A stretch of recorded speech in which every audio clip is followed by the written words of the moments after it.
มากินข้าวเที่ยงนำกันเด้อพ่อแม่พี่น้องจะแม่นซาดงึดเจ้าของหลายมีขาตั้งกล้องก็มี แต่ว่าก็บ่ยอมใส่ขาตั้งกล้องพี่น้องเอ้ยมื้อนี้ก็ใช้มือถ่ายมื้อนี้ก็จิเฮ็ดลาบงัวกินเด้อมื้อนี้ก็ได้ลาบงัวนึ่งข้าวเหนียวแต่ว่าเสียอย่างเดียวมันบ่มีเครื่องในเนาะพี่น้องมันบ่มีตับแล้วก็บ่มีสะใบายนางบ่มีผ้าขี้ริ้วแต่ว่าก็บ่เป็นหยังเด้อสิกินตามแบบเท่าเขย่าที่มันมีว่าซั่นซะ มื้อนี้ก็สิเฮ็ดลาบงัวมื้อนี้ซีนงัวก็งามพี่น้องเอ้ยซื้อมาแพ็คหนึงแต่ว่าก็สิแบ่งให้ผัวกินนำแด้เพราะว่าข้อยนี่กิน3ตอนก็คือสิอิ่มแล้วล่ะว่าซั่นซะแล้วก็สิแบ่งให้ผัวนี่ก็สิแบ่งแล้วก็สิทอดใส่มันฝรั่งให้นาง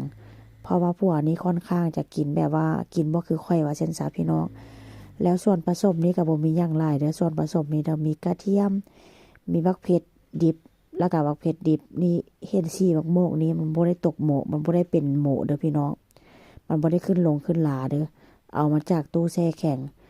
แล้วก็เนื้อมันงัวนี่ค่อยก็ใส่กรรไกรตัดเอาได้แล้วก็หอมปลอมว่าซั่นซะ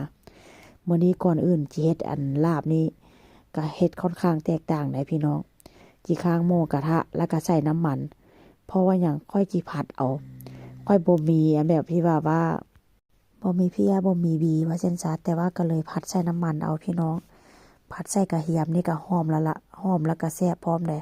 สูตรข้อยนี่เป็นสูตรที่แบบว่ากินค่อนข้างกินง่ายแล้วก็เฮ็ดกินนี่ก็บ่คือไผเด้แต่ว่าก็ลองเฮ็ดเบิ่งเด้อพี่น้องเฮ็ดแบบที่ว่าข้อยเฮ็ดนี่นะบอกได้เลยว่าแซ่บแต่ว่าเห็นนี่ก็เห็นบ่หลายเด้อค่อนข้างจะเป็นแบบสีแบบอันกองทรายได้จักหน่อยพี่น้องเพราะว่า อันเอามือจับโทรศัพท์แล้วก็ถ่ายทั้งที่ว่ามีขาตั้งกล้องก็ย้อมลืมนะลืมว่าตัวเองมีขาตั้งกล้องพี่น้องเพราะฉะนั้นแล้วก็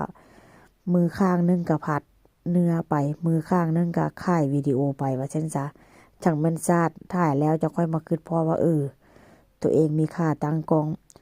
แล้วผัดไปจนมันสุกพุ่นล่ะพี่น้องแล้วค่อยก็บ่ได้ใส่หยังหลายเดี๋ยวนี้เด้อค่อยก็สิใส่อันปลาร้าแซ่บไหม แล้วก็ใส่เกลือใส่ผงนัวหรือว่าแป้งนัวค่อยก็บ่ได้ใส่หยังหลายได้ใส่แค่นี้เพราะว่าหยัง